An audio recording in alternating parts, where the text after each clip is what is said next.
பொருளோடு புகழைத் தந்து போற்றிடும் வாழ்வைத் தந்து வருங்காலம் அனைத்தும் செல்வம் வரும் காலம் ஆக்கி வைத்து பெருமைகள் வழங்க வேண்டும், பேரருள் கூட்ட வேண்டும்.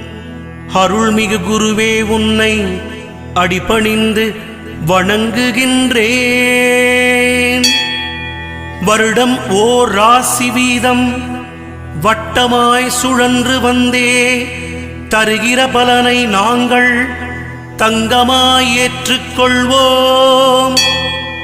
வருகிற நாட்களெல்லாம் வசந்தமாய் மாறுதற்கே அருள் தரும் உனது பார்வை அனுதினம் எமக்கு வேண்டும். குருவே நீ பார்த்தால் போதும் கோடியாய் நன்மை சேரும்.